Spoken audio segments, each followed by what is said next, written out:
चाय हम हिंदुस्तानियों का पसंदीदा ड्रिंक है। सुबह की शुरुआत हो, शाम की सुस्ती दूर करनी हो या बारिश का मौसम हो, एक कप चाय ना हो तो बात नहीं बनती। लेकिन क्या आप जानते हैं, अगर अंग्रेज भारत ना आए होते तो शायद हमें चाय का चस्का भी न लगा होता। चाय भारत में होती तो बहुत पुराने वक्त से थी, लेकिन इसका इस्तेमाल नहीं होता था।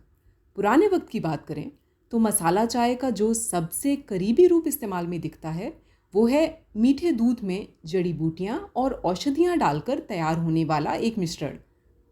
यहाँ ये समझने की ज़रूरत है कि अंग्रेज़ों ने भारत में चाय का उत्पादन भारतीयों के लिए नहीं बल्कि अपने लिए शुरू किया था।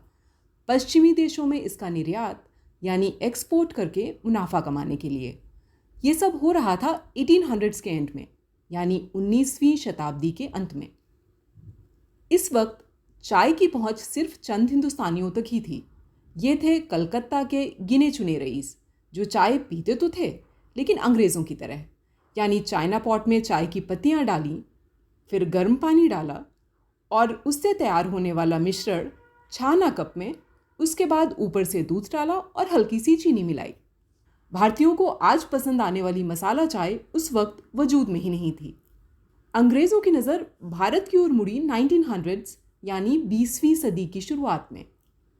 क्या भारतीय चाय पीना और खरीदना शुरू करेंगे? ये जानने के लिए उन्होंने चाय की बिक्री भारत में शुरू की। चाय बेचने के साथ साथ चाय बनाने का तरीका भी लोगों को बताया जाने लगा।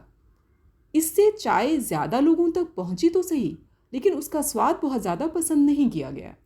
कम से कम आम भारतीयों को चाय का जायका अभी भाना नहीं शुरू हुआ था, इसीलिए बिक्री भी बहुत ज़्यादा नहीं हुई।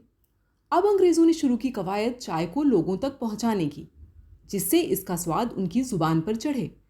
प्रमोशन शुरू किए गए, बाज़ारों में मुफ्त चाय बांटी जाने लगी, नुक्कड़ों चौराहों पर चाय के स्टॉल लगने लगे। चाय कैसे बनाएं ये बताते हुए पोस्टर और बैनर भीड़ भाड़ वाली जगहों पर दिखने लगे। कुल मिलाकर चाय को प्रमोट करने का ज़ोरदार कैंपेन शुरू हुआ।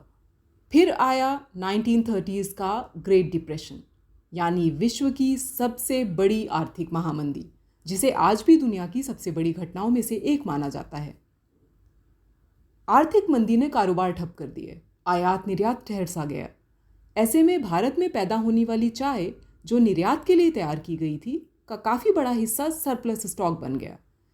अब वो स्टॉक निकालने के लिए क्या किया जाए? तरीका एक ही था कि उसकी खपत भारत में हो।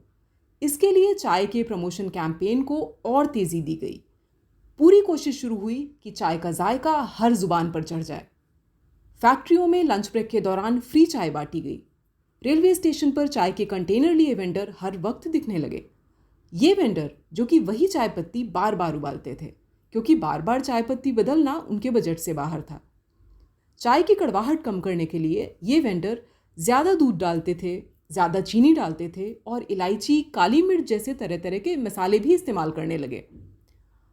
अंग्रेज़ों के लिए चाय का ये रूप झटका था, लेकिन भारतीयों को जैसे इसी का इंतज़ार था। जमकर खौलाई जाने वाली ये चाय लोगों को बेहद पसंद आने लगी। रही सही कसर पूरी कर दी हर जगह नज़र आने वाले टी स्टॉल्स ने। चाय का ये भारतीय रूप यानी मसाला चाय हर गली, हर नुक्कड़ पर मिलने लगी और धीरे धीरे घरों में भी बनने लगी। इस तरह चाय का चस्का हम भारतीयों को ऐसा लगा कि अब चाय बिना सुबह की शुरुआत ही नहीं होती। आपको ये वीडियो कैसा लगा हमें कमेंट्स में बताएं। अगर अच्छा लगा तो लाइक करें। ऐसे ही और दिलचस्प वीडियो के लिए सब्सक्राइब करें।